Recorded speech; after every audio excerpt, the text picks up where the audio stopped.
terhadap aku dan kau.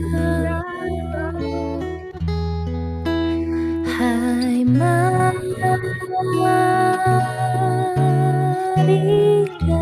datanglah, kau yang lelah, mari datanglah. Sungguh lembut Tuhan Yesus memanggil, kau yang sesat, marilah.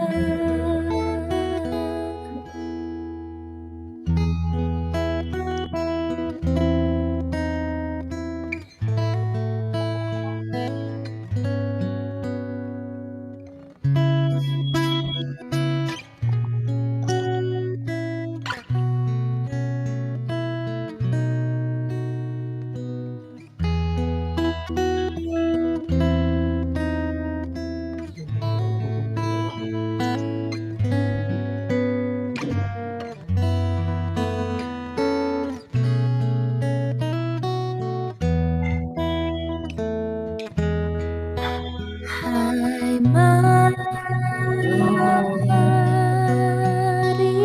datanglah, kau yang lelah, mari datanglah. Sungguh lembut Tuhan Yesus memanggil, kau yang sesat, marilah.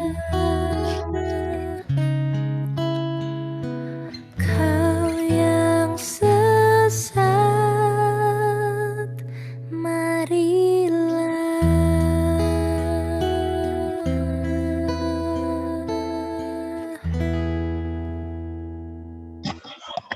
Oke, Kak Iwan akan dipimpin kita dalam doa pembukaan Zoom malam hari ini. Silakan, Kak Iwan. Mari kita berdoa. Tuhan, Bapa kami yang di surga, terima kasih untuk malam hari ini. Kami boleh kembali untuk belajar firman-Mu. Biarlah yang akan kami pelajari ini dapat jadi berkat bagi kami, sehingga hidup kami semakin hari semakin memuliakan nama-Mu. Berkati saudara kami juga yang mengikuti pada saat ini.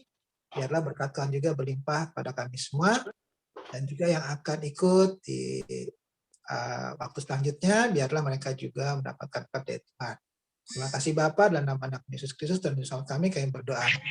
Amin. Amin. Oke, kita langsung lanjut aja. Saya serahkan waktu dan tempat kepada hambanya, Bapak Pendeta Tambunan, untuk tema pada malam hari ini, Iblis Musuh Kita. Mari Pak Tambunan, dipersilakan waktu dan tempatnya. Baik, boleh ditampilkan? Oke, kami tampilkan Pak Tambunan.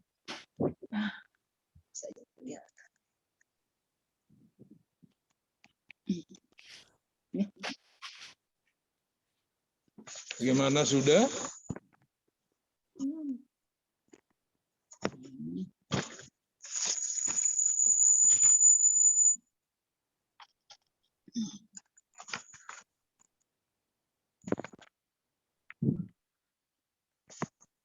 Gimana kita mulai, Pak?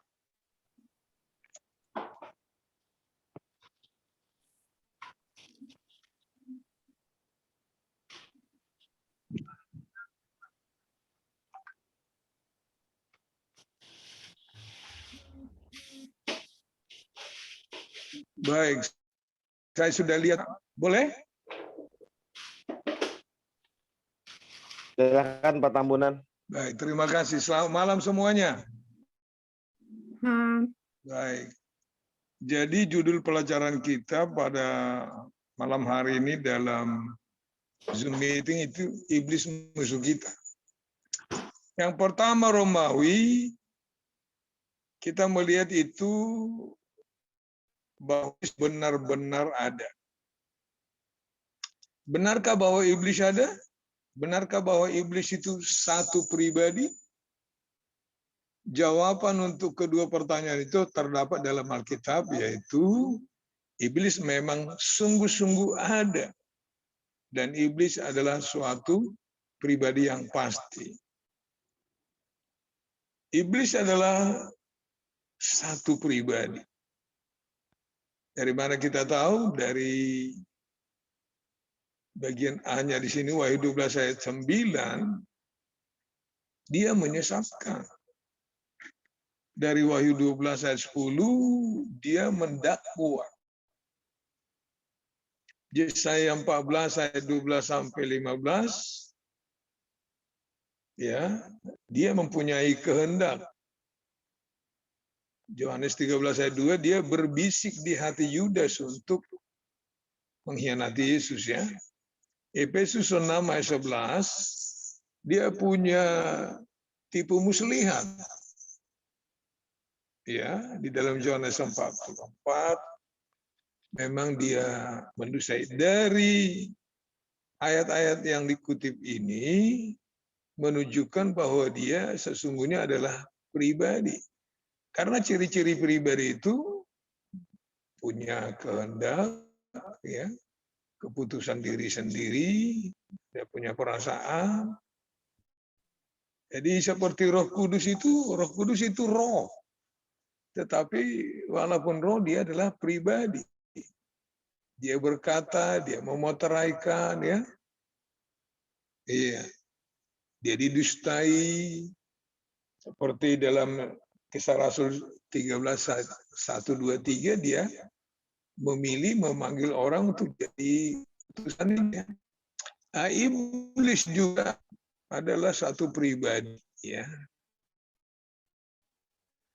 Yang kedua, saudara-saudara, beberapa sebutan atau julukan untuk iblis. Ya. Jadi iblis itu julukannya dari Wahyu 9 ayat 11, dia malaikat jurang maut. Dalam Matius pasal 4 ayat 1 sampai dengan 11, Yesus dicobai, jadi yang mencobai itu adalah iblis. Jadi julukan untuk si iblis itu malaikat jurang maut, kemudian dia si pencoba. Dia si pencoba. Dan dari Matius 9 ayat 34, dia adalah penghulu setan. Dia pimpinan setan, ya. Memang kita tidak membaca di Alkitab iblis-iblis, ya. Sebutan untuk iblis itu di dalam buku Wahyu disebut juga Satan, ya. Jadi iblis itu satu pribadi, tetapi dia punya juga anak buah yang disebut dengan malaikat, ya. Jadi pengikut-pengikutnya itu disebut roh-roh jahat atau setan-setan. Dari 2 Korintus pasal 4 ayat 4, iblis itu juga adalah ilah zaman ini. Ya.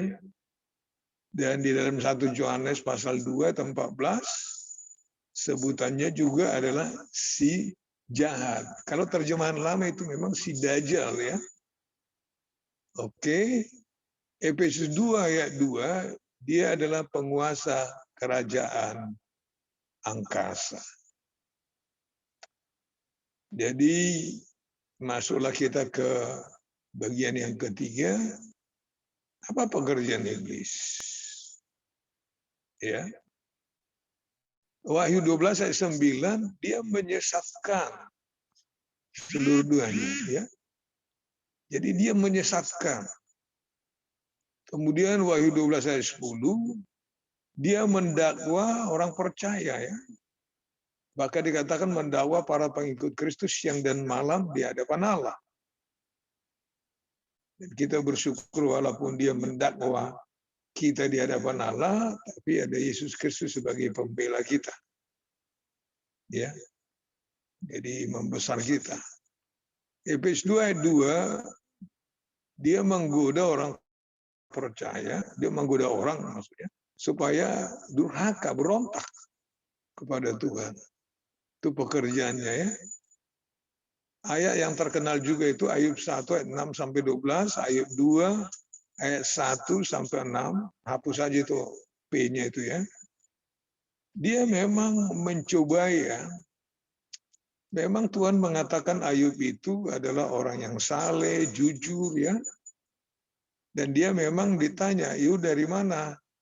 Ya, ngidar-ngidar dari bumi katanya. Tuhan tanya, "Bagaimana kau lihat hambaku Ayub ya?" Nah, dia bilang si Ayub itu memang setia beribadah, ikut Tuhan, saleh gara-gara dipagari Tuhan. Nah, kemudian masuklah pencobaannya, coba habiskan hartanya semua. Ya. Dan Tuhan mengizinkan ya. Habislah hartanya, habislah anaknya, habislah hamba-hambanya. Ya. Tapi memang puji Tuhan, si Ayub itu tidak goyah ya. Jadi kita lihat di sini iblis itu pekerjaannya itu mencobai ya. Seperti di Matius pasal 4 ya.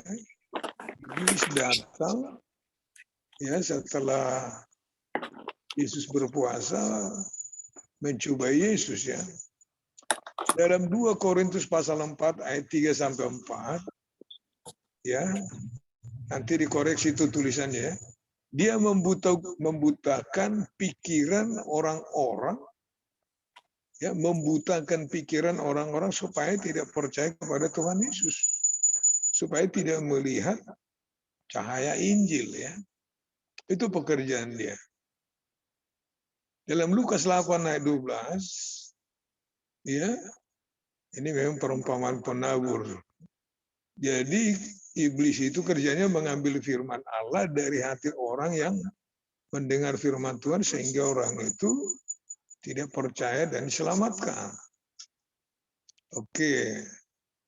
Yang ketujuh ayat terkenal ya 1 Petrus 5 ayat 8. Sadarlah dan berjaga-jagalah, lawanmu si iblis berjalan keliling sama seperti singa yang mengamau mencari orang yang dapat ditelannya.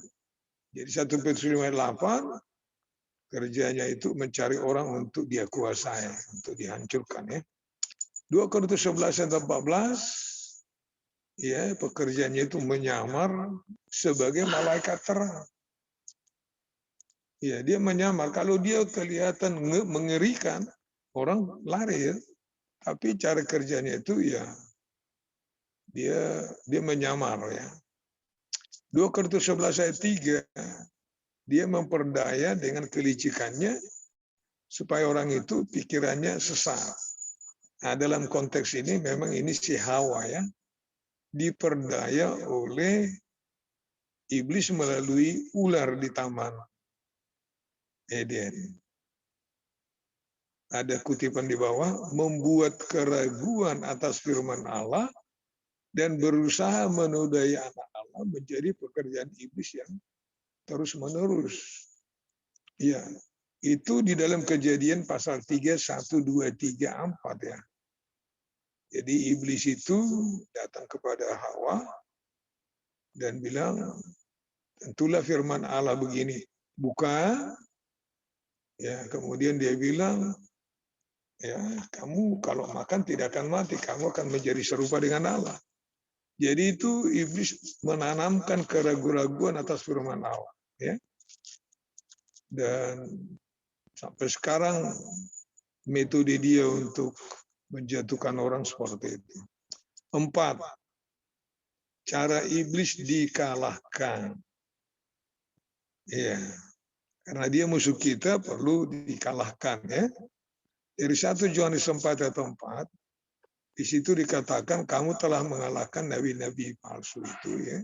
Sebab roh yang ada dalam kamu lebih besar daripada roh yang ada dalam dunia. Jadi cara iblis untuk bisa kita kalahkan itu dengan mengandalkan roh Allah yang di dalam kita. Roh yang di dalam kita lebih besar kuasanya daripada roh yang ada dalam dunia ini. 1 Petrus 5 ayat 8 dan 9, sadarlah dan berjaga-jagalah. Kemudian kita harus melawannya dengan iman yang teguh dari ayat 9-nya. Ya. Karena dalam ayat 9 dikatakan, lawanlah iblis itu dengan iman yang teguh. Kalau yang pertama tadi dengan roh Allah yang ada di dalam orang percaya, kemudian kita sadar berjaga-jaga dan melawan dengan iman yang teguh. 2 Korintus 2 ayat 14. Dengan pertolongan Tuhan Yesus Kristus. Iblis itu memang berkuasa, tetapi tidak maha kuasa. Ya, ada orang kasih ilustrasi seperti ini. Ketika iblis mengetuk pintu hati kita untuk menggoda kita, jangan kita yang keluar, tapi minta Tuhan Yesus yang datang membuka pintu sehingga iblis itu kabur. Wahyu 12 ayat 11 dengan kuasa darah Kristus. Dari Efesus pasal 6 ayat 16 sampai 18 memakai selengkap semua perlengkapan senjata Allah. Memang 16, 17, 18 itu sampai 18 ya. Itu perisai iman, ketopong keselamatan, pedang roh firman Allah, dan ayat 18-nya itu doa. Ya. Markus 14 ayat 18 ya, dengan berjaga-jaga dan berdoa. Yohanes 4 ayat 17 kita tunduk kepada Allah dan iblis itu harus dilawan. Iblis harus dilawan.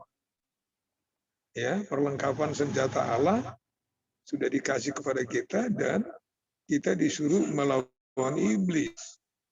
Dan dia akan lari daripada kita. Matius pasal 4, ayat 10 itu menjadi teladan bagi kita.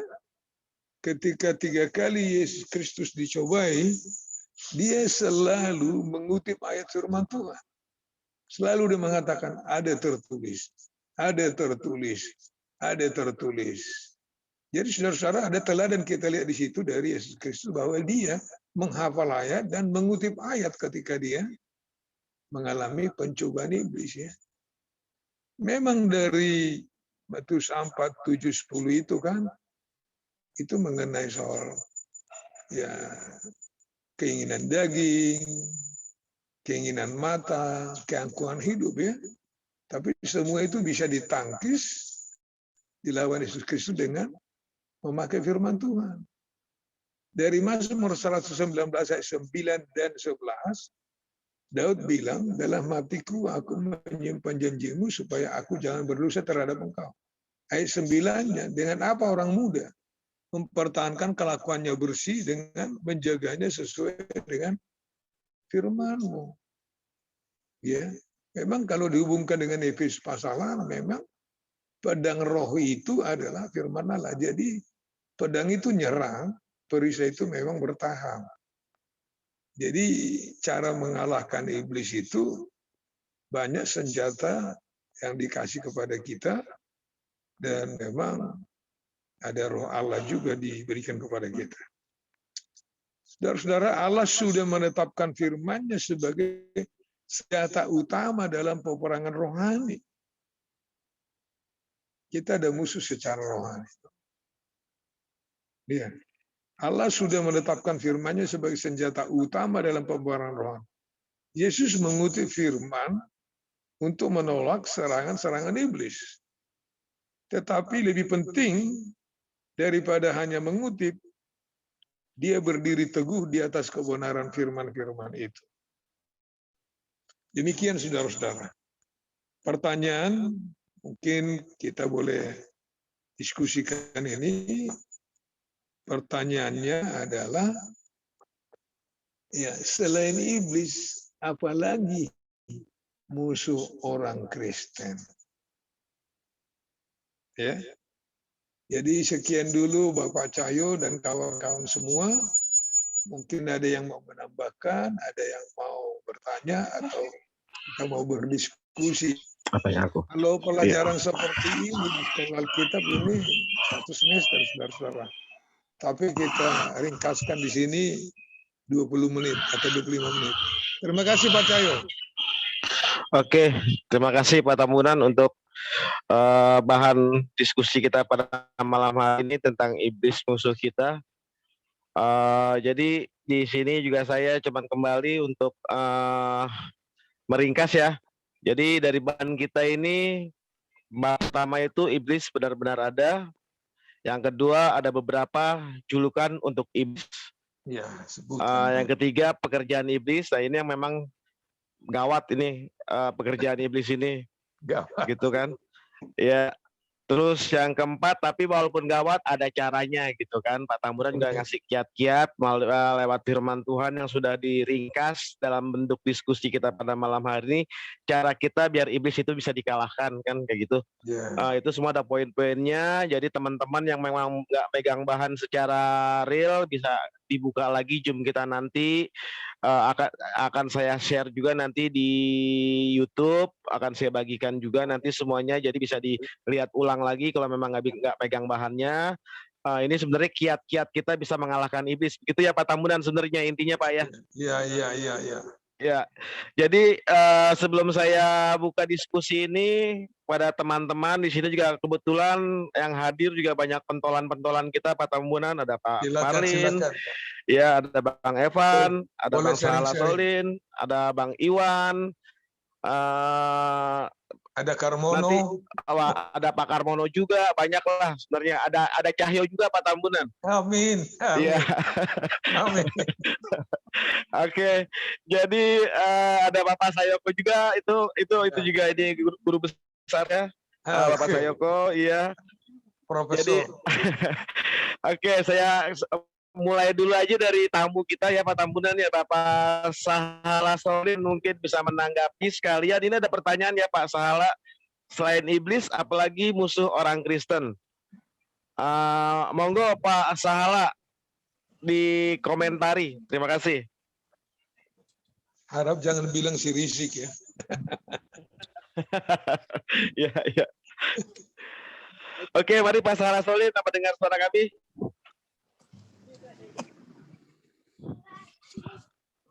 Bandung. Halo Bandung. Halo Pak Sahala, bisa cek sound? Nah, sudah kelihatan. Oke, Pak Sahala langsung. Suara. Tadi wajah ada, tapi suara yang belum. Maaf, terlambat. Oke, ya Pak Sahala, monggo.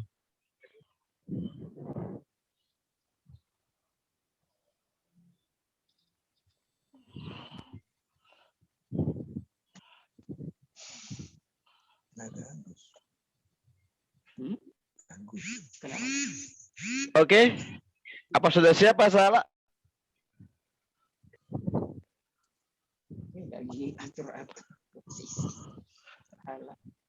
Atau disiapin dulu Pak Sahala, kita coba lempar dulu ke Bang Parlin ya. Bang Parlin ini senior saya. Ayo Bang Parlin, monggo Bang Parlin, itu ada beberapa ini tinggal ditambahkan mungkin dari Pak Taman, ada penambahan Parlin, sama ada satu pertanyaan dari diskusi kita, selain yang hal tersebut di atas, apalagi musuh kita Bang Parlin? Ya. Mari Bang Parlin, silakan. Baik, selamat malam Bapak Ibu. Selamat malam. Selamat malam. Ya, kita... ya pasti bolong. Ya, jadi asal mula iblis itu sebenarnya malaikat ya, malaikat yang melayani. Jadi namanya malaikat juga dia diciptakan, tapi memberontak terhadap Tuhan, dan itulah asal mula atau sejarah permulaan dosa. Jadi dosa timbul bukan di Taman Eden, tapi justru di surga. Dan karena pemberontakan iblis, akhirnya iblis dilemparkan dan namanya menjadi iblis, dan banyak pengikut-pengikutnya. Jadi malaikat-malaikat lain juga yang ikut atas pemberontakan iblis ini dilemparkan, dan kemudian sejarah berikutnya dosa timbul di Taman Eden. Jadi dari situ sampai sekarang iblis bekerja, tapi syukur kita sudah diberikan senjata-senjata rohani ya, sudah disinggung tadi dari Efesus pasal yang ke-6. Jadi banyak cara yang sudah Tuhan berikan melalui memakai senjata-senjata tersebut dan mengandalkan Tuhan. Kemudian itu musuh utama kita, dan musuh yang lain dalam kitab Yakobus ada 3 musuh ya. Ada dunia ini, ya, sistem dunia,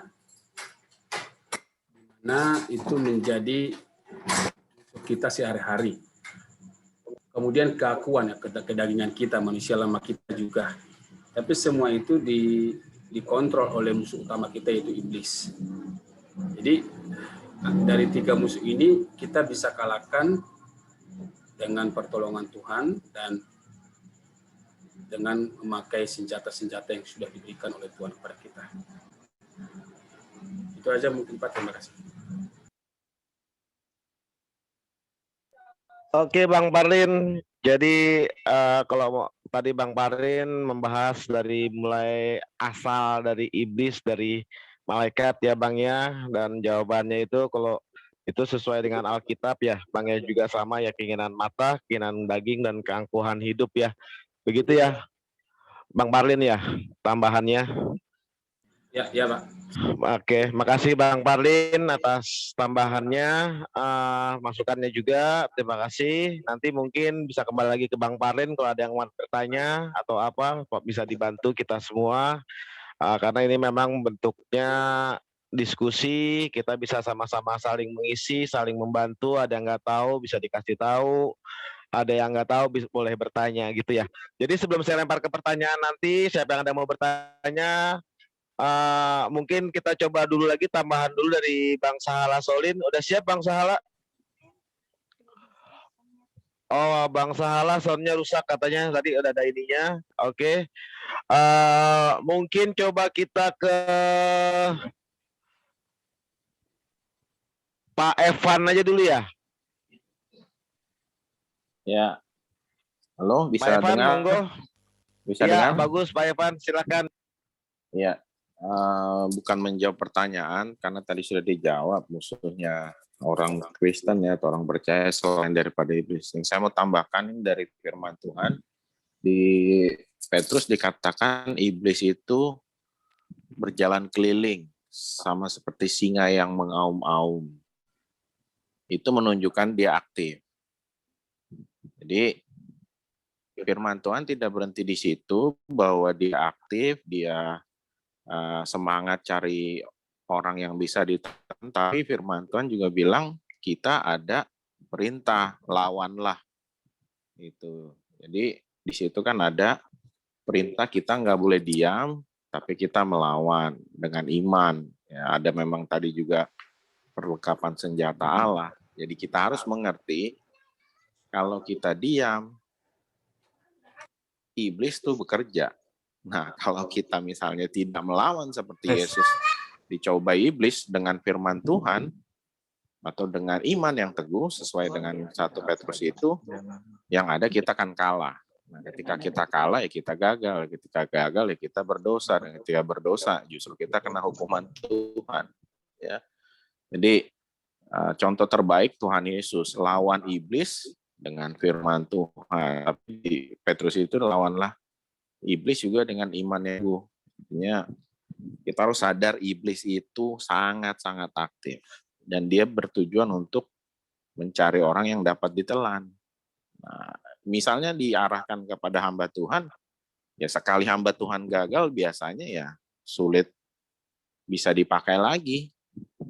Misalnya ada hamba Tuhan gagal gara-gara wanita, gagal gara-gara uang, gereja misalnya ya. Itu biasanya susah itu bisa jadi dipercaya oleh jemaat lagi gitu. Itu ya memang ada kaitannya juga ya. iblis bekerja, kemudian keinginan daging juga diikutin, bukan keinginan roh. Kita pernah bahas itu juga. Nah, itu jadi komplit. Nah, kita kalah, kita gagal, kita ditelan iblis. Kedagingan kita yang berkuasa, makanya muncul ya hal-hal kedagingan. Jadi dari pelajaran ini kita diingatkan ya dengan firman Tuhan kita bisa melawan, dengan iman yang teguh kita bisa lawan, perlengkapan senjata Allah kita dikasih, ya kita harus lawan iblis yang sangat aktif itu. Baik, itu aja. Terima kasih. Oke, Pak Evan, terima kasih banyak atas masukannya, bahannya. Jadi saya sapa dulu sebelum kita lanjut. Ada Pak Heri di sini, ada Bro Billy, ada Kalani yang belum saya sapa, Kak Lydia. Selamat datang semuanya. Mohon maaf kalau saya nggak bisa sebut satu-satu juga. Selamat datang semuanya. Oke, ini saya lihat di chattingan juga ada pertanyaan nih. Kita masuk ke pertanyaan dulu ya. Boleh. Kita lanjut, ada tambahan lagi ya. Setuju. Memberikan jawaban bagi yang ingin bertanya. Oke. Bro Billy, monggo Bro Billy. Ada pertanyaan Bro Billy? Silakan Bro Billy. Halo Pak, salam semua. Salam. Silakan Bro Billy. Iya Pak, apa hawa nafsu itu masuk ke kategori pekerjaan iblis Pak?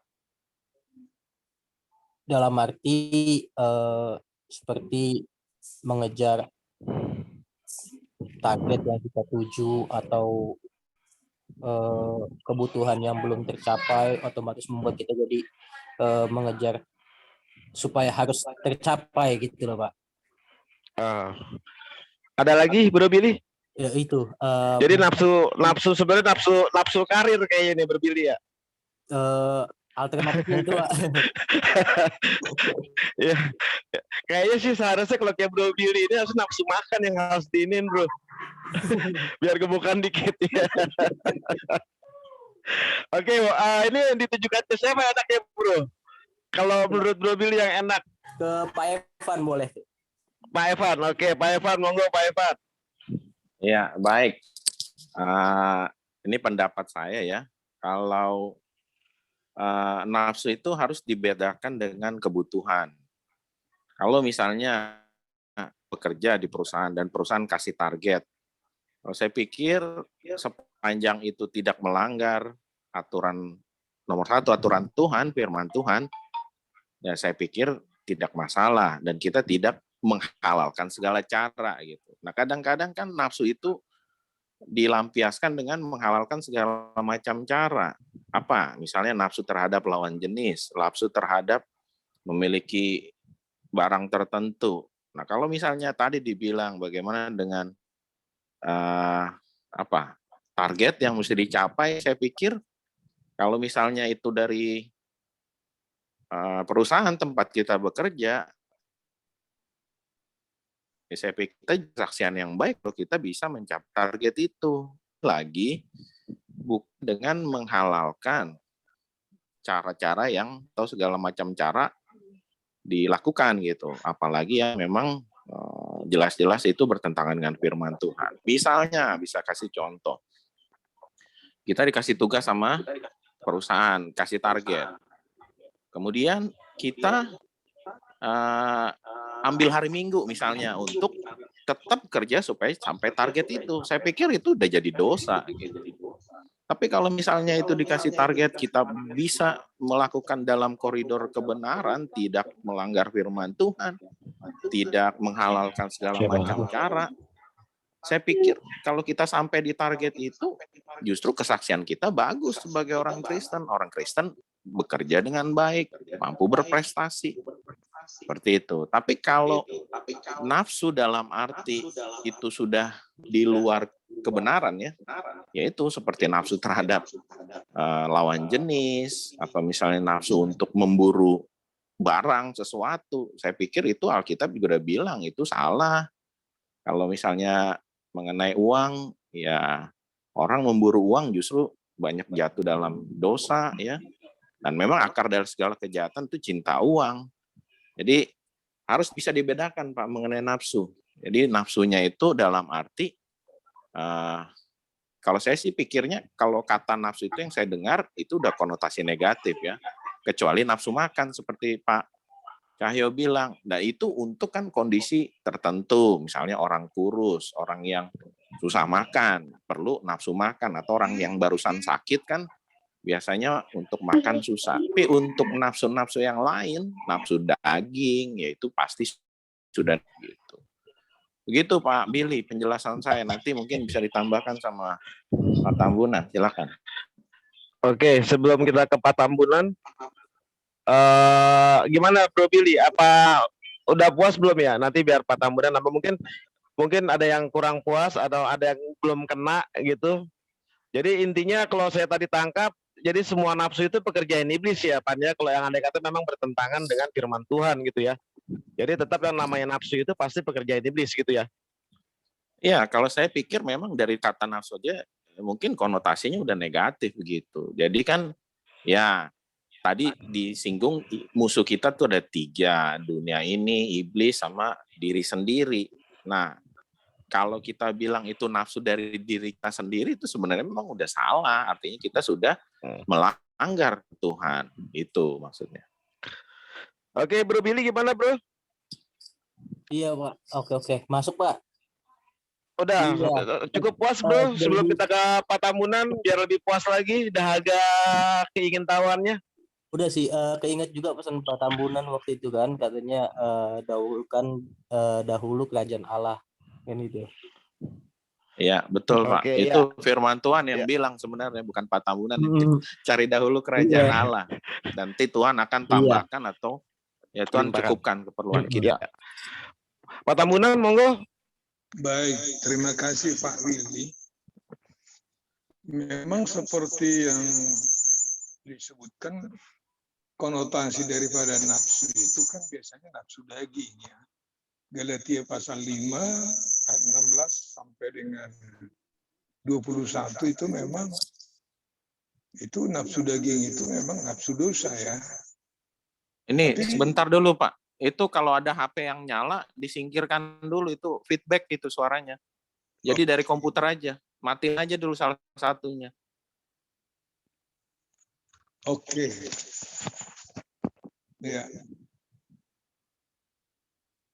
Jadi konotasi daripada nafsu itu Pak, itu memang masih Pak, masih.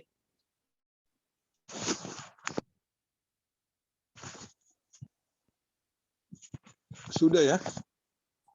Sudah ya? Ya, sudah. Baik.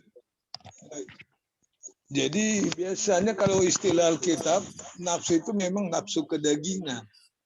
Nafsu kedagingan itu dosa. Jadi dari Yakobus pasal 1, 13-14 memang kan ya.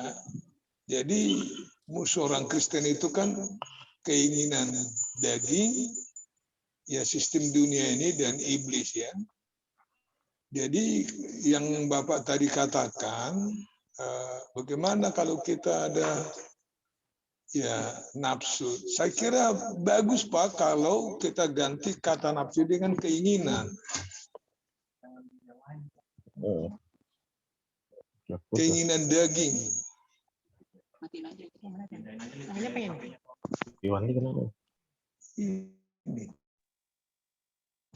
Jadi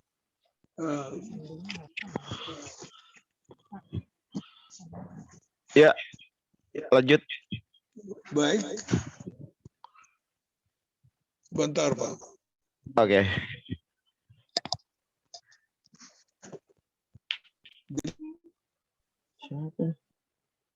Tadi itu, Pak, saya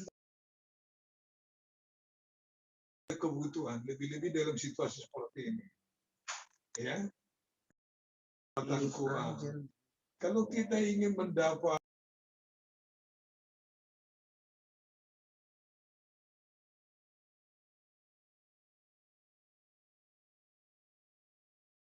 Maaf, suaranya hilang, Pak Tambunan.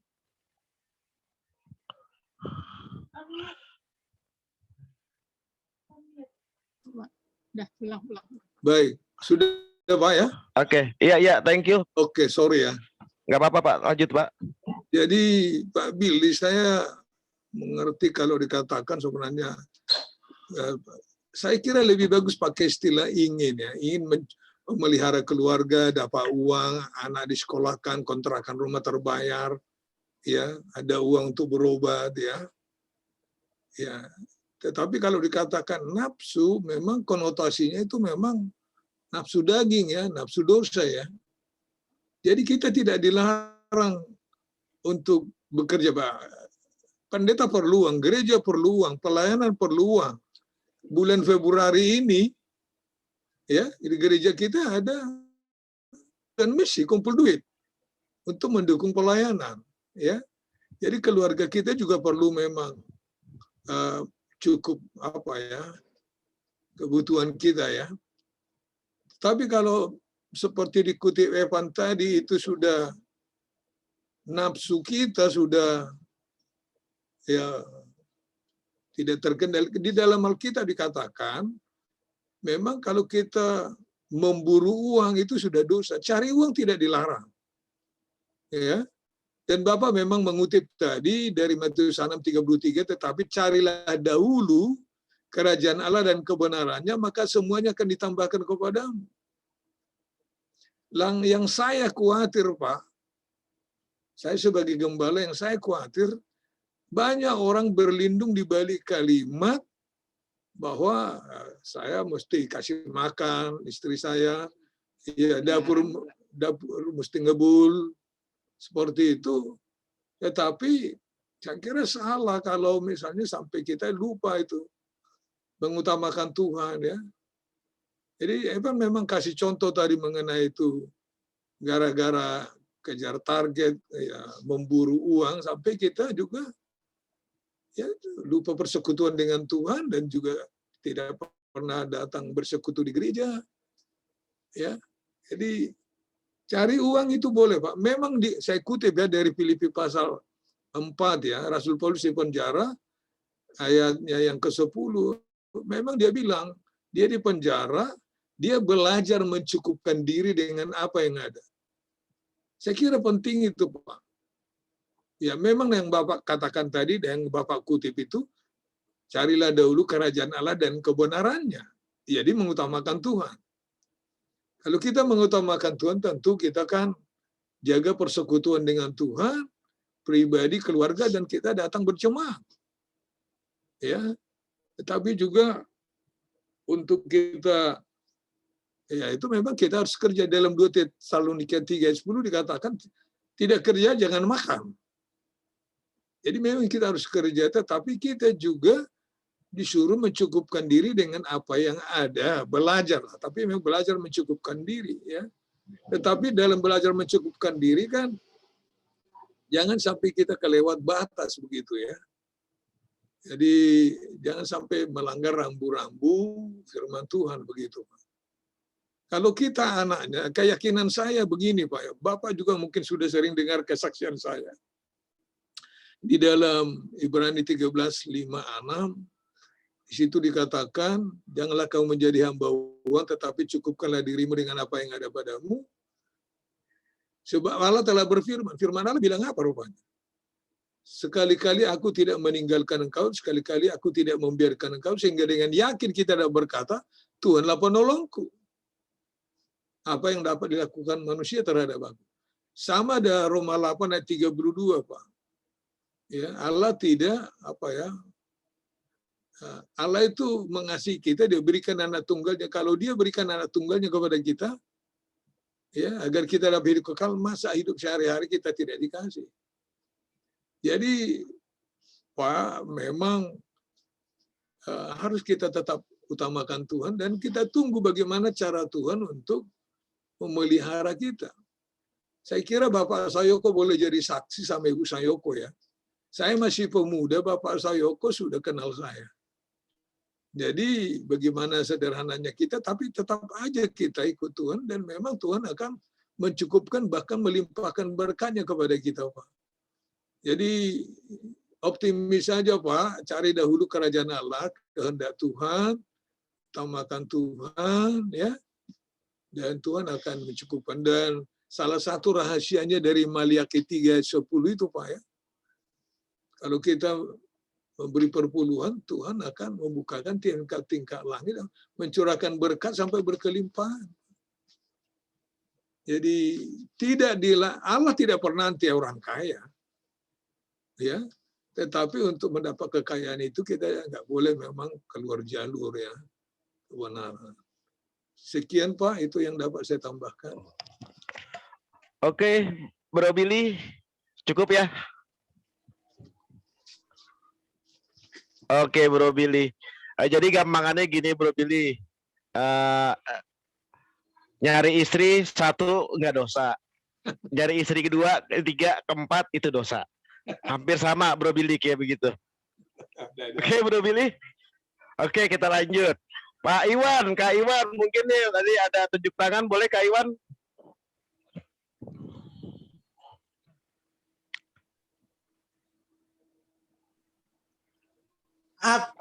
Itu tadi kepencet.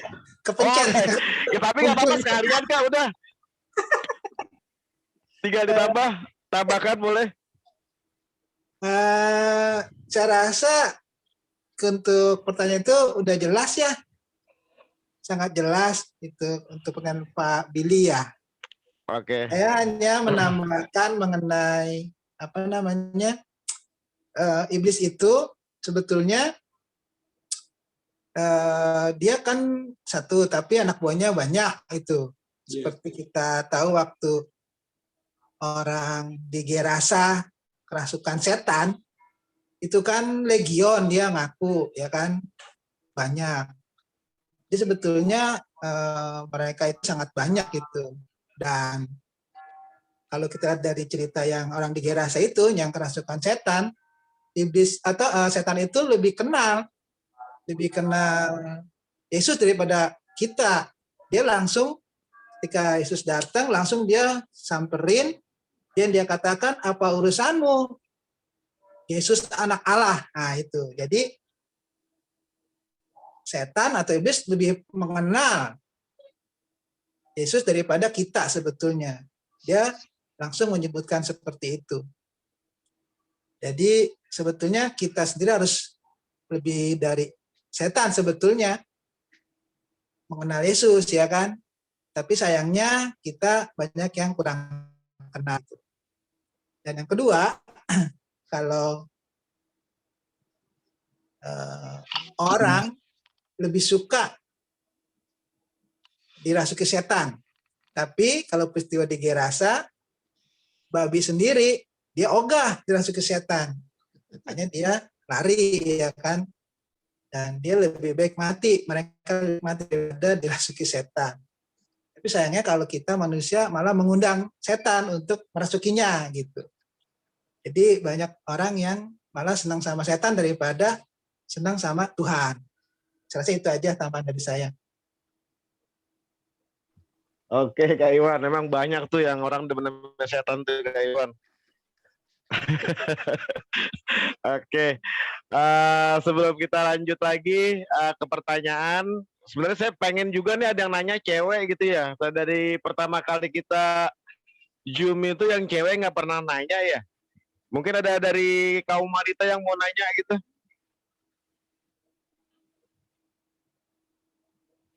Karena sebenarnya bahannya sudah fix ya, jadi semua kiat-kiatnya sudah dikasih, pertanyaannya sudah terjawab semuanya tanpa ada salah, kayaknya ada semua udah sepakat. Tinggal pertanyaan aja, mungkin masih ada yang mau ditanyakan. Ada yang mau bertanya lagi?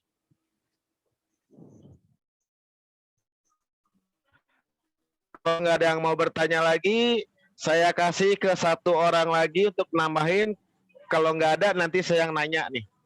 Mungkin diskusi Pak ya. Iya. Oke, silakan Bang Marlin. Apakah ada kemungkinan orang Kristen kerasukan? Karena ada juga mungkin sosial media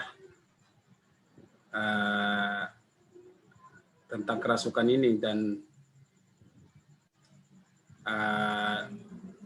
ternyata dari yang kerasukan ini Ternyata dia Kristen, tanda petik ya, saya juga nggak tahu. Tapi intinya adakah kemungkinan orang Kristen itu kerasukan oleh roh-roh jahat? Itu mungkin. Terima kasih Pak. Oke, Bang Marlin. Tadinya saya juga mau nanya seperti itu Bang Marlin, cuma kalau udah keduluan ya udah sekalian kita diskusikan aja Bang Marlin. Saya juga mau nanya sebenarnya apakah orang Kristen itu maksudnya orang Kristen itu apa bisa disantet misalnya kayak gitu Bang? Hampir sama ya Bang ya kayak gitu ya Bang ya? Iya. Ya. Monggo mungkin ada yang mau bantu apa namanya kasih masukan gitu. Itu bacaan setahun. Silakan. Alkitab biasa. Sebelum kita ke Pak Tambunan, saya kasih dulu kesempatannya. Coba Pak Sahala tadi udah bisa belum ya? Sudah, suaranya bisa ke ini Pak, izin. Oh iya, monggo Pak Sahala. Ada diskusi tuh Pak Sahala. Kan sampean kayaknya orang-orang dalam-dalam juga pasti tahu lah namanya santet-santet lah ya. Soalnya kayaknya kalau dari ininya kayaknya Anda pernah juga nyantet-nyantet itu sebelum kenal Kristus nih. Iya benar nyantet. Bercanda Pak. Oke, lanjut. Tapi nggak apa-apa kalau para nyantet berarti kan Pak ini akhirnya kan kita dapat masukan. Jadi yang dulu negatif bisa dibagikan ke kita juga Pak. Itulah makanya gunanya kita jatuh ke dalam dunia yang negatif Pak, biar kita juga bisa jadi buat yang lain Pak. Silakan Pak Sahala Solin. Siap, terima kasih Pak Cahyo. Ini ada pertanyaan pertama sebenarnya tadi Pak Pendeta Tambunan tadi bertanya apakah ada musuh lain lagi selain iblis kan katanya. Benar Pak Tambunan ya Pak Cahyo, itu tadi pertanyaan Pak Tambunan. Iya betul. Ya memang saya coba mikirnya karena melihat ayat Alkitab dari ini Pak, mana dia? Yesaya 63 ayat 10.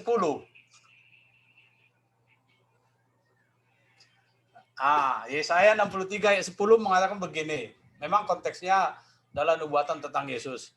Tetapi mereka memberontak dan mendukakan Roh Kudus-Nya. Maka ia berubah menjadi musuh mereka. Dan ia sendiri berperang melawan mereka. Kira-kira kalau menurut ayat ini menjadi musuh kita siapa jadinya? Musuh manusia itu. Tuhan ya. Tapi wah ini bagaimana ini? Jadi rupanya bukan iblis saja menjadi musuh, tetapi Tuhan pun bisa jadi musuh. Tapi tunggu dulu. Konteks bicara itu kan di Perjanjian Lama, Pak. Jadi Perjanjian Lama itu bicaranya ya tidak seperti masa Perjanjian Baru. Karena kalau Roh Kudus ada sekarang dalam diri kita di masa Perjanjian Baru, masa mungkin jadi musuh? Yesaya berapa Pak ya? Yesaya 63 ayat 10. Tetapi ini karena konteksnya di Perjanjian Lama, karena pada masa itu ya Roh Kudus tidak permanen di dalam diri manusia. Sehingga dengan maksud mendukakan Roh Kudus di Perjanjian Lama berbeda dengan mendukakan Roh Kudus di Perjanjian Baru. Itu dulu Pak dari saya yang pertama. Bisa ditambahkan oleh Pak Tambunan, Pak Evan, Pak Marlin atau kawan-kawan lain. Yang kedua Pak, pertanyaan Pak Marlin. Ini juga saya coba baca di 2 Korintus 12 ayat 7. Dan supaya aku jangan meninggikan diri karena pernyataan yang luar biasa itu. Maka aku diberi suatu duri di dalam dagingku, yaitu seorang utusan iblis untuk mengecoh aku, supaya aku jangan meninggikan diri. Jadi apakah dalam Paulus ini dia kan sudah rasul, berarti utusan iblis dalam dirinya. Berarti artinya makna iblis ini apakah memang iblis yang berbentuk pribadi yang Pak Tambunan sudah jelaskan tadi, atau adalah sesuatu komponen ataupun sesuatu hal itu dari dunia ini menjadi utusan iblis. Apakah sakit penyakit juga termasuk bisa utusan iblis? Kalau konteks ini Paulus kan ada penyakit. Jadi menurut saya, keyakinan saya dari satu ayat ini ya, Berarti penyakit pun yang tidak bisa sembuh, bisa juga disebut utusan iblis, kalau menurut ayat ini. Demikian Pak dari saya. Terima kasih Pak Cahyo. Oke. Terus yang masalah santet itu gimana Pak? Kalau menurut apa Pak? Kalau keyakinan saya Pak, orang Kristen itu tidak akan bisa disantet dan tidak bisa kena racun yang diolah oleh manusia ataupun pikiran jahat dari iblis melalui manusia. Saya yakin tidak. Kenapa? Karena keterpaduan antara roh kita dengan roh kudus itu memiliki kekuatan menjaga jasmani. Ya.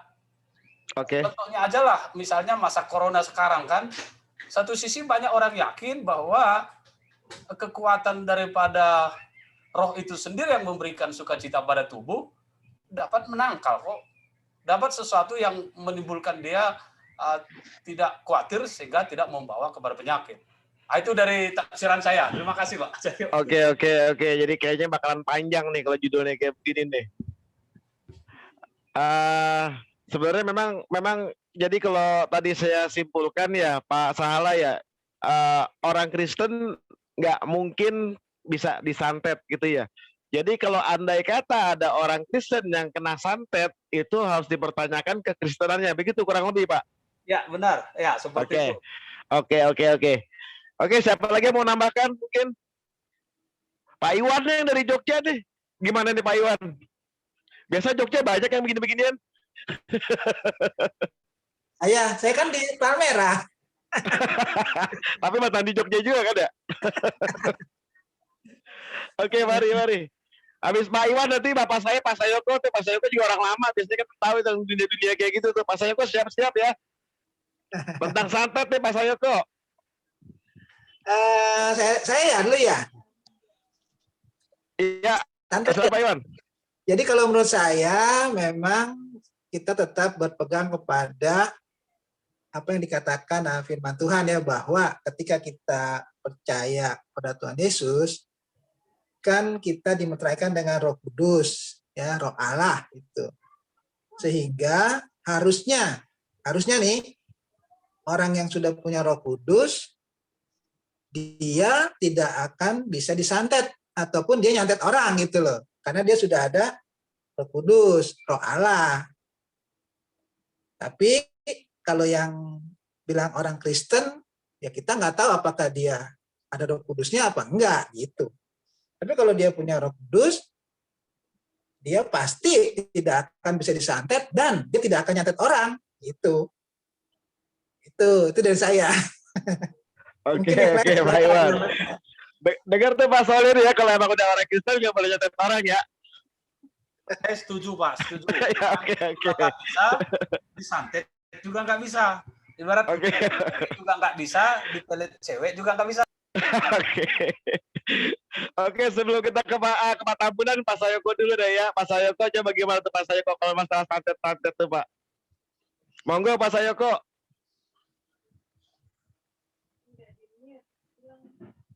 Bisa kakak mute sendiri. Tolong di mute dulu Pak. Coba pasukan yang di sana.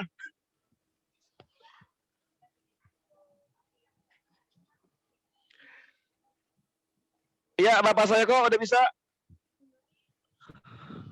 Loh, kok malah hilang? Salah pencet kayaknya. Oke, kita ke Pak Tambunan dulu mungkin. Kedengaran nggak suara saya, Pak? Ya, bagus, Pak. Baik, yang pertama pertanyaan Bapak Parlin ya, saya kira baik itu ya. Tapi saya juga sama jawabannya dengan Pak Iwan dan kawan-kawan ya. Sama dengan Pak Iwan kan orang baptis ya, selalu back to the Bible kan. Jadi saya juga menjawab itu dari 1 Yohanes 4 ayat 4. Tadi ada di bahan kita sebenarnya. Kamu berasal dari Allah, anak-anakku, dan kamu telah mengalahkan nabi-nabi palsu itu, sebab roh yang ada di dalam kamu lebih besar daripada roh yang ada di dalam dunia ini. Roh dalam dunia ini memang banyak macam-macamnya ya. Roh jahat itu. Tapi kalau kita memang sungguh mempunyai status kita benar-benar anak-anak Allah ya, kita dikasih dia dimeteraikan dengan Roh Kudus, kita didiami Roh Kudus ya. Jadi Roh Kudus itu yang melindungi kita, memelihara kita ya, sehingga kita tidak umpan disantap. Nah, itu saya kira sama jawaban kita, cuman saya memang mengutip ayat itu ya. Kemudian Bapak Sahala mengenai soal musuh Allah ya. Jadi boleh saya buka dari ini Pak, dari Yakobus ya. Memang Bapak membedakan mengenai Perjanjian Lama, Roh Kudus Perjanjian Lama dan di Perjanjian Baru. Saya baca Yakobus pasal yang keempat Pak ya. Sama juga ini dengan 1 Yohanes pasal 4 tadi. Hai kamu orang-orang yang tidak setia, tidakkah kamu tahu bahwa persahabatan dengan dunia adalah permusuhan dengan Allah? Jadi barang siapa hendak menjadi sahabat dunia ini, ia menjadikan dirinya musuh Allah. Ya. Jadi memang konteks ayat ini memang kamu tidak dapat apa-apa karena tidak berdoa. Atau kamu berdoa juga, tetapi kamu salah berdoa. Salahnya di mana? Bukan di tata bahasanya. Tetapi motivasi dan permintaan di dalam doa itu untuk kepuasan nafsu. Nah, itulah sebabnya muncul ayat 4. Hai kamu orang-orang yang tidak setia, tidakkah kamu tahu bahwa persahabatan dengan dunia adalah permusuhan dengan Allah? Jadi barang siapa hendak menjadi sahabat dunia ini, ia menjadikan dirinya musuh Allah. Saya menjadikan diri saya musuh Allah, bukan karena Allah yang memusuhi saya. Jadi kita menjadikan diri kita musuhan sama Allah karena memang kita menuruti nafsu daging kita itu. Tapi dalam Roma 5:1 dikatakan kita dibenarkan karena iman, di dalam kita ada damai ya. Jadi pertanyaan Bapak tadi itu memang mesti lihat konteksnya dari Perjanjian Lama tadi ya. Jadi Perjanjian Lama itu sering disebutkan orang Israel atau memang umat Allah itu kan sering menyakiti hati Tuhan. Bahkan sebenarnya kan dalam buku Yesaya pasal 5 sebenarnya Israel itu kan istrinya Allah ya, tetapi gagal ya. Jadi memang ilustrasi dalam Yesaya pasal 5 kan mereka itu adalah pokok anggur yang buahnya asam, padahal ditaruh di tempat yang bagus gitu ya. Iya, jadi kalau kita bersahabat dengan dunia, kita menjadikan diri kita musuh Allah. Tapi kalau status kita memang anak Allah, saya kira dia menghajar kita ya, menggebuk kita gitu ya. Jadi saya kira arti daripada kita menjadikan musuh Allah itu akibat memang dari dosa, karena kita hidup memang main-main dengan dosa. Jadi, tapi saya kira status kita tetap anak Tuhan ya. Tetapi di dalam relasi kita sepertinya musuhan begitu. Nah, itu dari saya, dari pertanyaan dari Bapak Parlin. Saya kira sama dengan kawan-kawan memang kalau sudah sungguh dia anak Tuhan ya. Karena kadang-kadang memang seperti di Tanah Batak. Saya kurang tahu kalau Bapak si Mamora masih di Seborong-borong ya. Kalau kita di Tanah Batak kadang-kadang orang ada kematian, kemudian manortor ya. Dansanya orang Batak, kemudian sampai dia itu kesurupan gitu ya. Jadi saya nggak yakin memang kalau orang sudah punya Roh Kudus itu tidak akan kesurupan. Ya, jadi kalau istilah tadi soal pelet memelet gitu ya, saya kira juga nggak mempan. Kalau orang itu memang sungguh-sungguh lahir baru punya Roh Kudus. Nah, mengenai soal yang dikatakan Bapak Parlin mengenai apakah kita bisa jadi musuh Tuhan? Ayat itu saya ambil tadi, jadi Yakobus 4 ayat 4 ya. Kita menjadikan musuhnya Tuhan kalau kita memang itu memuaskan hawa nafsu kita gitu ya. Dan izinkan saya baca satu ayat lagi apa ya, Pak Sahala, ayat 5-nya, Yakub sampai ayat 5. Janganlah kamu menyangka bahwa kitab suci tanpa alasan berkata, roh yang ditempatkan Allah di dalam diri kita diininya dengan cemburu. Ya. Jadi Allah itu cemburuan, ya tuh. Ya. Jadi Allah itu tidak mau kita main-main dengan dosa. Kalau di dalam 2 Korintus 11 ayat 2 dan 3 itu kan, kita sudah ditunangkan dengan, nah memang itu konteksnya jemaat, sudah ditunangkan dengan Kristus, tidak boleh ada roh yang lain, Yesus yang lain, itu Injil yang lain. Ya. Jadi itu aja jawaban saya Pak Sahala, bahwa kalau kita memang berkanjang dengan dosa, itu kita menjadikan diri kita musuhnya Tuhan, ya. Tapi status kita tetap anak. Dan kalau tetap seperti itu, 1 Korintus 3 ayat 15, ya tetap selamat, tetapi seperti lewat dari api, nggak dapat pahala. Pak. Terima kasih. Pak Cahyo mau tambahkan? Oke. Boleh ya? Ya, silakan. Iya, jadi ada dikutip dari Yesaya tadi, dikasih tahu memang konteksnya ya. Kita harus bedakan musuhnya orang Kristen yang permanen. Itu tadi sudah 3 disebut, iblis. Itu bukan kita yang memusuhi, memang iblis sudah jadi musuh kita. Sistem dunia ini, kita nggak ngapa-ngapain dunia ini berusaha merebut kita. Kemudian diri kita sendiri atau keinginan daging kita. Ya, kita di Galatia dikasih tahu ya, kita mau ikut keinginan roh atau keinginan daging ini. Kalau kita ikut keinginan daging, sudah pasti kita gagal, sudah pasti kita dosa. Beda dengan tadi yang diambil dari Yesaya 63. Bangsa Israel jadi musuh Allah karena memang mereka memberontak terhadap Allah. Tapi tetap Allah tetap mengasihi bangsa Israel. Sama juga. Disebut juga di dalam Yakobus tadi bahwa kita jadi musuh Allah kalau memang kita mementingkan diri sendiri atau mencintai dunia, Allah jadi musuh kita. Tapi Allah mengasihi kita gitu. Mengerti maksudnya ya? Kalau Allah jadi musuh kita, itu salah di kita gitu. Nah, beda dengan 3 musuh kita itu bagaimanapun juga itu permanen musuh kita itu. Tapi kalau Allah jadi musuh kita, itu salah dari kita.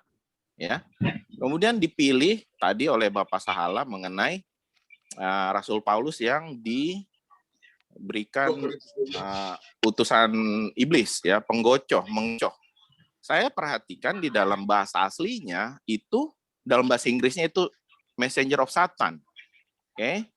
Jadi Satan bahasa Yunani juga itu setan. Nah, tadi disinggung Kak Iwan bahwa iblis itu satu, setan itu banyak, atau pengikutnya iblis itu banyak.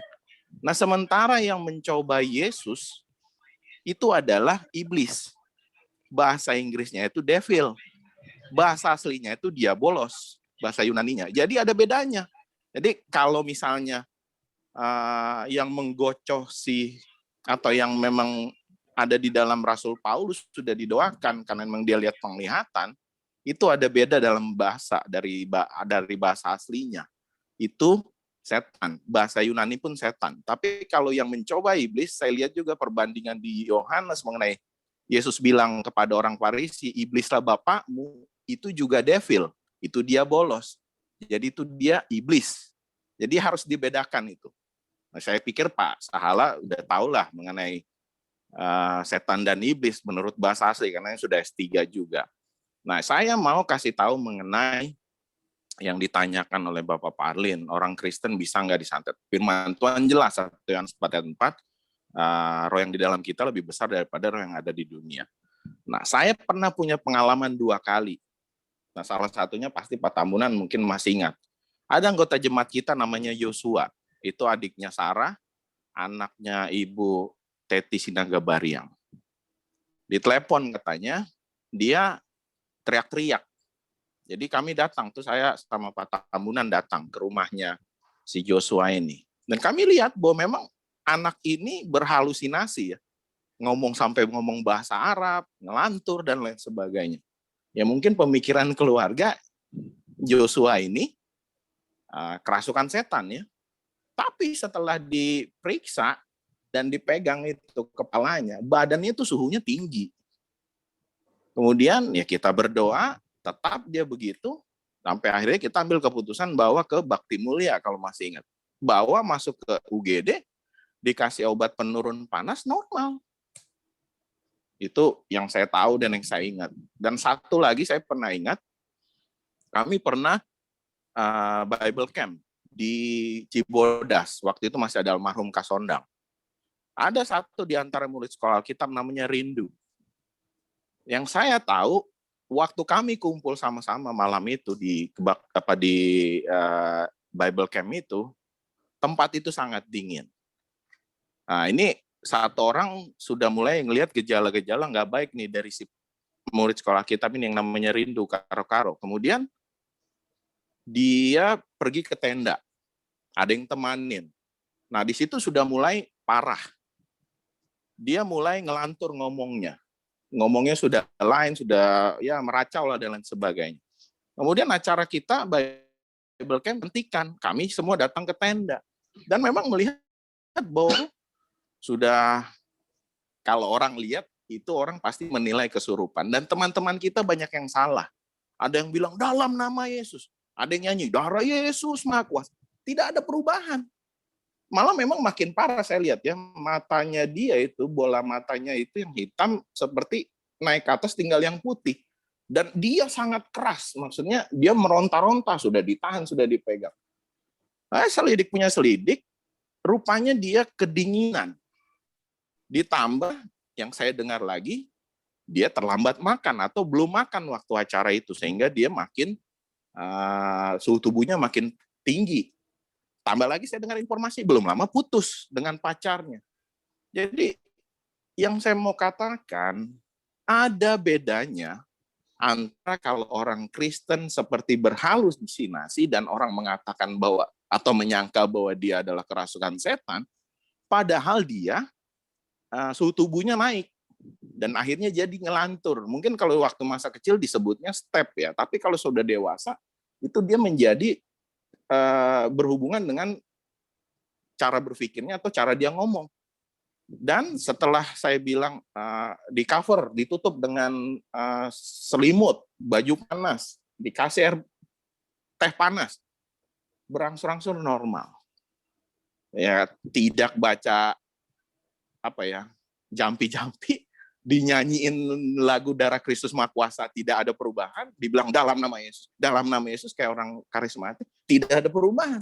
Tapi setelah dikasih baju panas, dikasih air teh panas, pelan-pelan normal. Saya bilang kepada mereka, dia ini anak Tuhan, dia sudah kenal Tuhan, bukan dia kerasukan setan, tapi karena dia badannya panas, suhu tubuhnya begitu, kondisi juga di tempat camping itu sangat kedinginan, yang sehat juga merasa kedinginan, ya itu wajar. Jadi, yang saya mau katakan ada perbedaan antara orang Kristen dengan orang yang bukan Kristen. Orang Kristen tidak bisa disantet atau kerasukan roh atau kemasukan, tetapi kalau dia seperti meracau atau dia ngomongnya jadi ngelantur, cek suhu tubuhnya. Kalau dia panas tinggi, itu ada kemungkinan seperti itu. Jadi, masuk ke demikian dari saya, Pak ya, Cahyo. berarti Pak ya. Bagaimana Pak Billy? Lebih ke hipotermia dia berarti. Benar. Hipotermia ke tempat dingin, Pak. Itu yang saya tahu. Tapi kalau seperti Joshua itu di rumahnya di daerah Palmerah, tempat itu pabrik tahu, itu kan panas, Pak. Suhu tubuh anak itu panas. Tapi dia yang saya tahu sudah anak Tuhan. Dia terima Kristus. Overall anak Tuhan masuk di kategori halusinasi atau sakit atau hipotermia itu masuk ke kategori medis, Pak ya, bukan Oh medis. betul, kalau menurut saya itu berpikir logis, berpikir ilmiah bahwa orang itu karena sakit di tubuhnya. Bukan magic gitu ya. Pak. Oh bukan, kalau saya yakin firman Tuhan nggak salah bahwa Roh Kudus itu lebih besar daripada roh yang ada di dunia. Tapi kita bukan konyol ya. Misalnya datang di acara kuda lumping, kan biasanya pemimpin kuda lumping kan bilang jangan ganggu ya, terus kita gitu, oh saya orang Kristen, saya nggak kebal disantet. Saya pikir kita salah juga gitu ya. walaupun saya yakin kita nggak akan bisa disantet, tapi kita akan kebal disantet. Jadi itu penjelasan saya, Pak Cahyo. Terima kasih. Nanti kalau ada tanya boleh japri lagi lah. Oke, ya memang nih kayaknya pertanyaan di sini bakalan jadi panjang sih ya. Memang kontroversi sih yang kayak gini karena memang itu abu-abu ya. Bisa dibilang medis, tapi memang saya juga agak menyangkal kalau emang iblis itu ada, setan itu ada gitu kan. Dengan beberapa bukti misalnya. Tapi memang saya juga meyakini gitu kalau memang kita sudah ada Roh Kudus di dalam kita kebal disantet, kebal kesurupan, kebal lah gitu loh. Cuman ya kayak kalau kebal racun sih kalau menurut saya enggak juga ya. Kalau kebal racun, kalau diracun kena racun tikus juga lewat juga kalau menurut saya sih. Benar. Gitu ya. Jadi Dan ya memang, Pak Cahyo, saya tambahan sedikit. Pak Cahyo, saya tambah sedikit. Oke. Ya. Fakta. Ada pendeta-pendeta GBII sendiri pun ada yang kena COVID, Pak. Iya, Jadi betul. Itu bukan masalah kita apa ya. Kalau memang protokol kesehatan kita langgar, ya saya pikir ya resiko juga. Kadang-kadang juga gini sih Pak Epan, protokol kita udah bagus pun kadang-kadang kalau nasibnya kena ya kena aja gitu Pak Epan. Cuman kita percaya Tuhan melindungi gitu. Kalau emang harus lewat ya lewat, masuk ke surga gitu kan. Ya, intinya. Saya sih nggak percaya nasib Pak. Kalau saya sih pribadi nggak percaya nasib gitu. Kadang-kadang kalau kita salah ya Tuhan hukum kita juga gitu. Oke, lanjut. Iya, maksudnya gitu. Jadi kalau memang kita sakit itu nggak usah perlu takut. Kalau memang kita harus lewat ya udah, memang dipanggil Tuhan itu rumah Bapak kan begitu aja Pak Evan ya. Ya, itu keyakinan berdasarkan firman Tuhan. Iya, betul. Jadi kalau kita memang percaya begitu, kita sukacita aja kalah itu COVID. Makanya saya nggak mau di swab, ya kan? Waktu saya sakit suruh swab nggak mau. Paling di swab juga suruh isolasi mandiri. Ya udah kita percaya aja kita di ini sehat-sehat aja sampai sekarang, puji Tuhan gitu ya. Lanjut. Pak Cahyo, unik.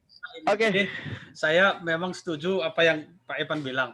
Jadi rupanya Satan itu kan seperti penjelasan Pak Evan itu musuh artinya ya. Sedangkan iblis itu penghasut, penfitnah, penghasut. Memang kerjanya iblis waktu bersama Yesus kan dihasut. Tapi kerjanya Satan kepada Paulus itu musuh. Jadi kategori musuh yang saya pikirkan, musuh ini mengganggu kenormalan kita. Ya, itu bisa tetap, itu bisa ada di situ gitu.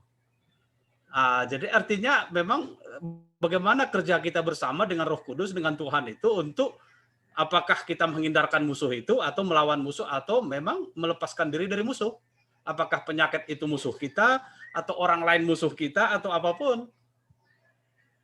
Tapi bisa juga musuh itu pun ya diizinkan Tuhan untuk dekat terus kan. Apakah maksud Tuhan baik untuk kita ya juga kita tidak bisa melepaskan musuh itu, ya itulah dia. Jadi saya ingat Pak Tambunan pernah sering ilustrasi, kalau anak kita sakit, kita benci. Bencinya bukan kepada anak, kena merengek-merengek waktu tidur segala macam, tapi bencinya kepada yang ada penyakit dalam dirinya. Tapi kan nggak kita kategorikan bahwa itu adalah iblis. Tapi bisa juga adalah musuh tadi. Yaitu apakah ya bisa disebut mengganggu kenormalan daripada manusia itu sendiri. Ya, itu dari saya. Terima kasih. Oke, untuk mempersingkat waktu, jadi sebenarnya kesimpulannya sudah hampir sama lah ya kita ya. Kita sepakat kalau kita ada Roh Kudus di dalam diri kita, roh jahat itu, roh sesat, roh iblis nggak akan mempan sama kita. Jadi kalau memang ada orang Kristen yang masih bisa kayak tadi kategorinya disantet atau kesurupan atau segala macam, sebaiknya mereka introspeksi diri lagi. Mungkin seperti itulah kesimpulan. Jadi sebelum kita tutup kesimpulan yang ini, karena saya sudah tadi kasih kesempatan buat Bapak Sayoko, daripada nanti saya kualat sebagai anak dilewatin, saya persilahkan juga Pak Sayoko, coba silahkan kasih masukan Pak tentang orang Kristen bisa disantet nggak sih Pak, gitu loh. Monggo Pak Sayoko. Orang Kristen bisa disantet apa enggak? Enggak. Aku percaya yakin kalau orang itu Kristen dia ada Roh Kudus. Roh itu lebih besar kuasanya daripada roh dimanapun juga. Jadi nggak mungkin disantet. Kalau dia sampai kerasukan itu bukan apa? Bukan karena dia orang Kristennya, tapi mungkin ada gejala-gejala lain. Sakit penyakit itu bukan hanya dari fisik aja, dari tubuh ini juga ada yang apa? Yang nggak diselidiki dengan apa?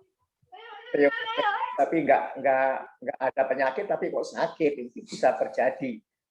Jadi janganlah itu ngomong-ngomong soal santet-santetan. Saya sendiri punya primbon dan saya buang, sudah nggak mau tahu saya. Bukan. Ada tulis jangan tanya sama saya sudah nggak ngerti. Tanya aja yang lain. Kamu sakit perut apa kenapa? Kalau sakit perut lihat dulu. Apa tadi udah makan apa belum? Apa? Jadi yang itu aja, yang real aja, yang bisa ditentukan dengan apa? Diselidiki dengan ilmu.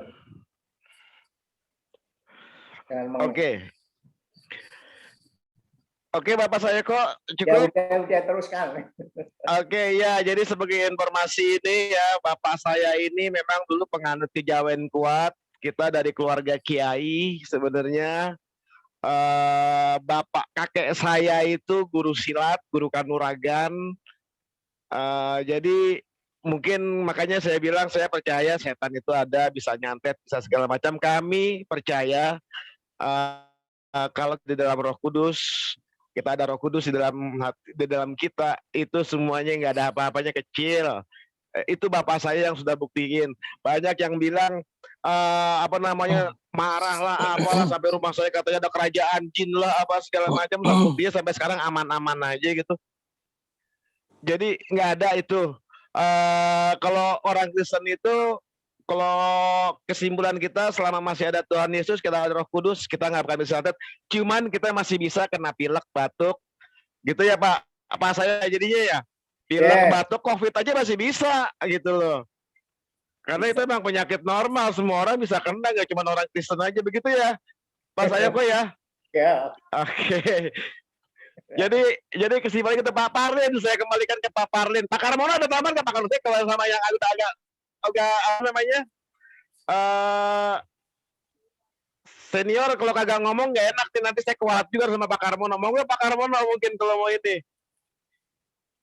Kalau mau ada tambahan, ya. Kalau sudah tidak ada waktu, tidak apa. Tapi kalau masih ada waktu, 10 menit bisa.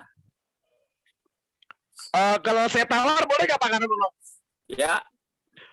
5 menit aja boleh. Tawar menawar di pasar Pak. Ya. Singkat saja ya. Oke, ya siap, silakan Pak Karmono. Pertama-tama pertama untuk nafsu ya, nafsu. Firman Tuhan, carilah kerajaan surga dan bla bla bla bla bla.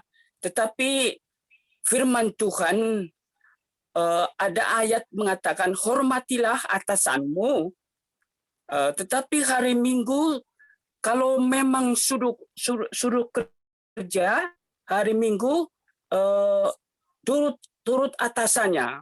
Atasnya bilang besok Senin harus selesai untuk meeting ini bla bla bla bla. Harus masuk Minggu. Harus sesuai dengan firman Tuhan. Turutlah atasan ya, masuk dari kalau tidak disuruh, kalau berangkat sendiri cari OT overtime ya, cari OT tidak boleh itu suruh hari Minggu kerja, tetapi orang itu OT kerja nyari ya, itu salah. Ya. Tetapi yang benar kalau turut pimpinan, oke. Yang lain Kristen bisa kesantet apa disantet, bisa tidak, ya bisa, ya tidak. Orang Kristen harus orangnya bertanyanya orang Kristen yang mana. Orang Kristen umumnya bisa disantet, ya. Tetapi orang Kristen yang mana kalau bisa disantet? Orang Kristen yang lahir baru, sungguh-sungguh punya Roh Kudus, tidak bisa santet. Tetapi orang Kristen saja yang namanya KTP tidak pernah ikut-ikut, ya itu bisa. Kalau tidak salah, kakak saya Pendeta Nantoro pernah disantet, tetapi tidak kena, tetapi orang lain yang kena, di Pendeta Nantoro tidak kena. Bukti itu Roh Kudus menjaga. Ya. Yang lain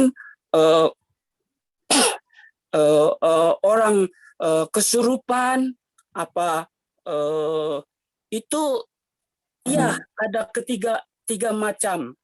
Yang kesurupan, yang kena santet, yang kena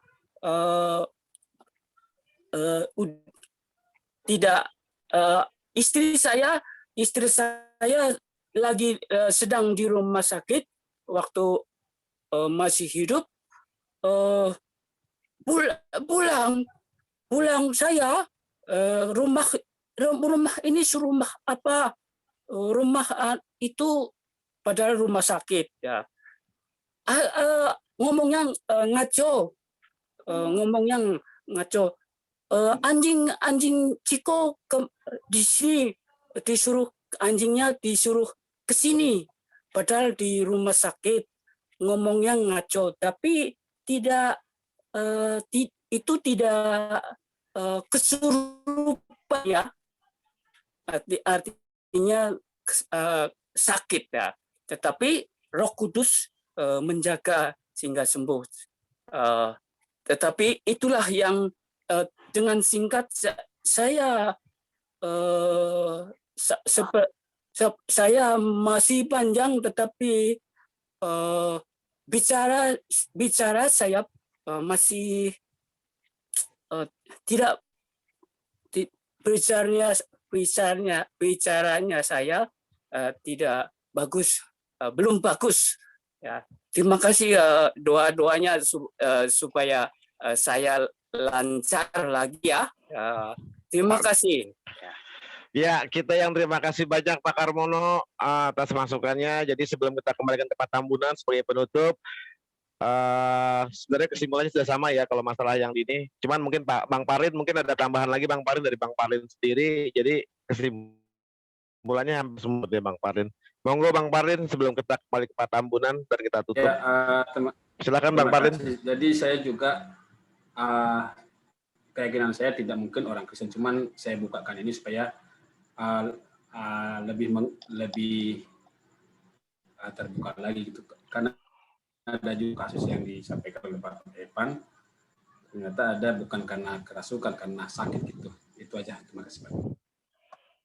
Oke, iya. Jadi memang juga sebenarnya Bang Parin pertanyaan itu memang barusan juga kita mau tanyakan juga, karena kebetulan memang ada salah satu teman istri saya, baru semalam istri saya nanya ke saya, bisa nggak sih orang Kristen itu kemasukan gitu, soalnya ada teman ini, orang gereja ini, saya nggak usah sebutin gerejanya, sering kemasukan, sering kayak kesantet gitu loh katanya. Saya bilang sama istri saya nggak bisa seharusnya gitu kan, makanya kebetulan Bang Parin nanya, istri saya juga ada di sini, jadi saya pikir kalau memang ada orang Kristen masih bisa disantet, masih bisa di ini, cobalah apa namanya kita introspeksi kembali ke Kristenannya, apakah sudah ada Roh Kudus di dalam diri. Saya kembalikan ke Pak Tambunan, mungkin Pak Tambunan ada penutupnya untuk semua dari diskusi kita pada malam hari ini. Monggo Pak Tambunan.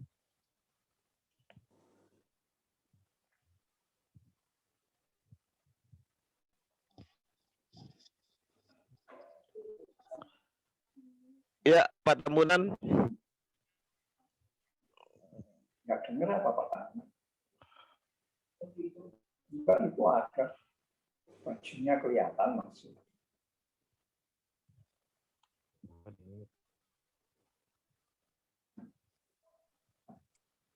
Mic-nya belum dibuka kayaknya.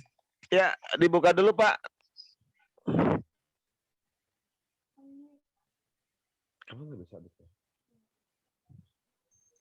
Oh, Cahyo bantu yuk.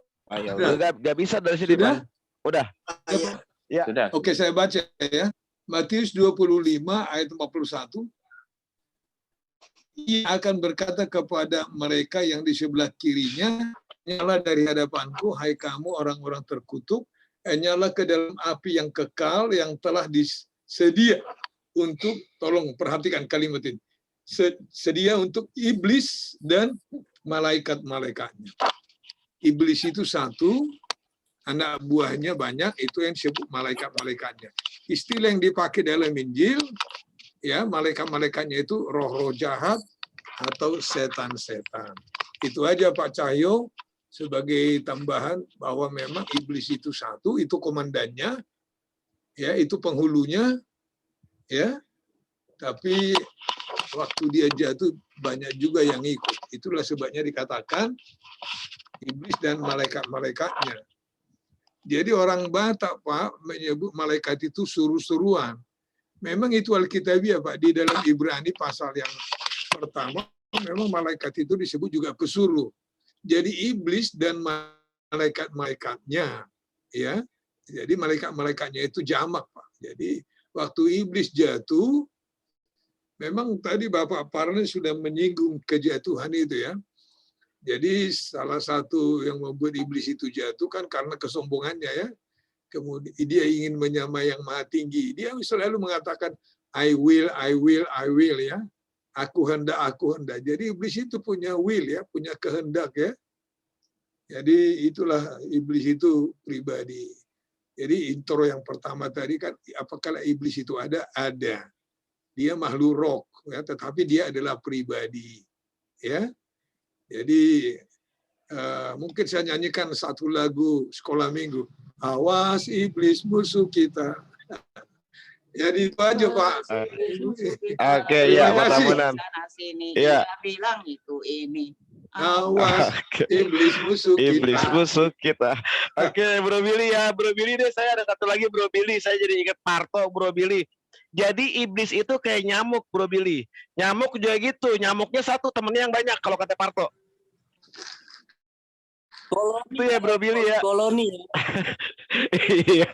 Oke, terima kasih semuanya. Saya mohon maaf juga kalau agak kemalaman malam ini. Saya juga mohon maaf buat teman-teman kayak Bapak Fernando, Bapak Heri, Bapak Agus, bapak-bapak yang lain dan ibu-ibu yang lain yang nggak kebagian untuk ambil suara, ikut apa namanya, ikut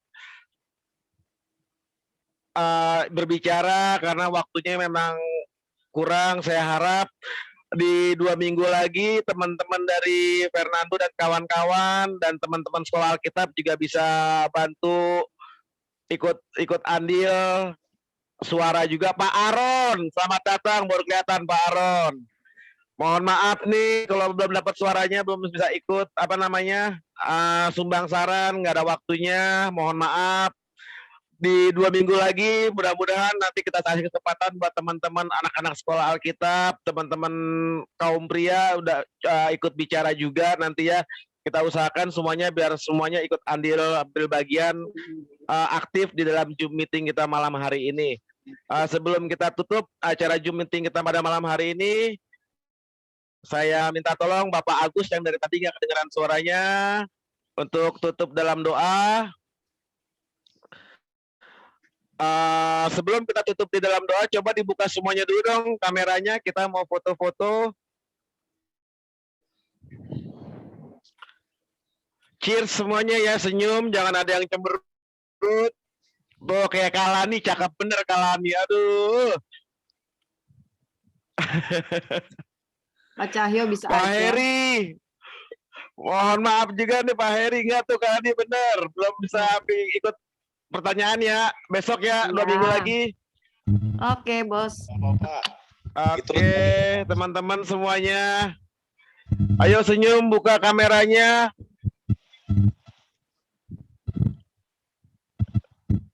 Nyum. Oke. Oke, terima kasih. Bapak Agus akan tutup kita dalam doa. Fernando, selamat datang Fernando. Mohon maaf, belum dapat suara ya Do ya. 2 minggu lagi ya Do. Oke Pak Agus, silakan Pak Agus tutup dalam doa. Oke, cek sound. Kedengaran Pak? Bagus. Oke, baik. Mari kita berdoa. Bapa di surga, kami bersyukur untuk pimpinan Tuhan dalam acara Jumalam hari ini. Kami sungguh diberkati pengajaran firman Tuhan oleh Bapak Pendeta Tambunan. Biarlah apa yang sudah kami pelajari, firman Tuhan yang kami baca dan renungkan, diskusi yang kami dapatkan,